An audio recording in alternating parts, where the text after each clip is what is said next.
Oh, ça, c'est ce qu'on appelle du direct, mon ami. On est comme présentement live. Oui, effectivement. Heureusement, mes culottes étaient montées. Et j'ai même pas attaché mon blouson. Oh, mais alors, on va nous pardonner ça. Oui. Merci. Québec interdit la vente de friandises au cannabis. Bien, on est surpris, puis pas en même temps, parce que je comprends la décision de Québec de ne pas vouloir légaliser ces produits-là, parce que c'est tentant pour les jeunes en bas de 18 ans. T'as 14 ans, tu vois des jujubes au cannabis, mais t'as pas de fumée secondaire. Des jujubes t'as du chocolat, t'as même des biscuits, et on veut interdire la vente de ces produits-là. Bon, est-ce que c'est une bonne décision? Oui et non. Oui, dans le sens que ça peut limiter et éviter certains problèmes et certaines intoxications de la part de nos jeunes, mais en même temps, si la province voisine, en l'occurrence le Nouveau-Brunswick ou l'Ontario, légalise ces produits-là, comment tu penses qu'on va réussir à contrôler ça à la frontière de la province?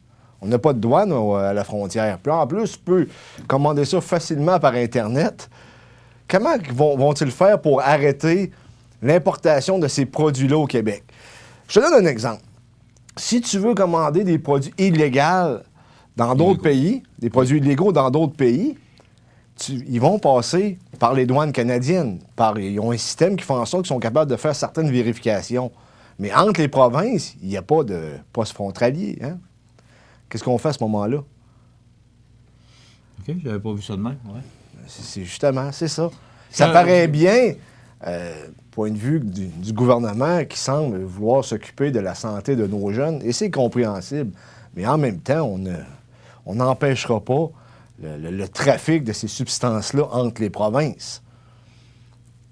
Écoute, je veux t'emmener sur... M. Scheer était au Saguenay-Lac-Saint-Jean hier. OK. Et je voulais revenir sur l'histoire de changer la date. Oui, ça commence à le suivre. Hein? Et là, ça a été remis au DGE, le directeur général des élections, qui doit prendre une décision d'ici le 1er août. Écoute, ça sent qu'il changerait, en tout cas ce que j'ai compris hier. Oui, et c'est fort possible. Et tu sais que ça va faire mal aux conservateurs, parce que c'est pas un candidat conservateur, c'est une candidate en passant. Ouais. Hein? J'avais lu dans le Journal de Québec que c'est un candidat, mais finalement c'est une candidate parce que c'est un nom qui est pas commun, je dis, qui n'est pas québécois. Donc, des fois, c'est une femme, mais on pense que c'est un homme, mais ça n'a pas d'importance. Ce que je veux dire, c'est que c'est une candidate conservatrice qui a fait de la demande.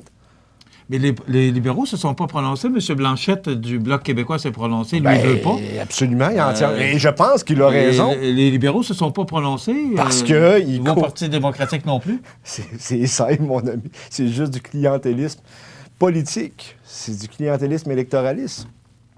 Du côté des libéraux... Est-ce que tu penses que le DGE va... Écoute, s'il le fait, là, ça passera pas au Québec. Je sais pas ailleurs au Canada, c'est bien différent. Mais au Québec, avec ce qu'on a connu récemment, là, on avait les accommodements raisonnables. Ensuite de ça, on a passé la loi 21, qui était une loi qui est laïque et qui fait en sorte que tout le monde est laïque là, dans des postes d'autorité. Et on est un peu tanné de ces demandes-là, réellement. Et tu sais que j'ai fait un texte récemment qui a fait la grandeur de la province concernant cette situation. Ça a été repris par la suite par TVA. Et ce qu'on se rend compte, c'est que les commentaires, notamment sur Facebook et les réseaux sociaux, sont très négatifs envers cette possible décision qui serait...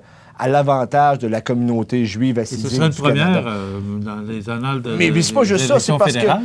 On comprend que...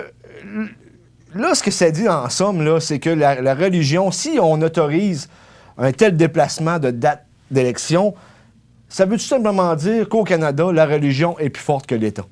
C'est ce que ça veut dire, en somme. C'est ce que ça voudrait dire. Non, oui, mais c'est ce que ça veut dire. Ça dépend. Non, mais s'ils vont s'ils vont, bien entendu. Pour ça, je le dis au conditionnel. Oui, je comprends ce que tu veux dire, mais... Okay. En tout cas... Moi, on doit arrêter là-dessus, mais on va ça va être intéressant à suivre. Ça complète notre émission pour aujourd'hui. Demain, souvenirs et nostalgie. Alors, passez une bonne journée. À demain.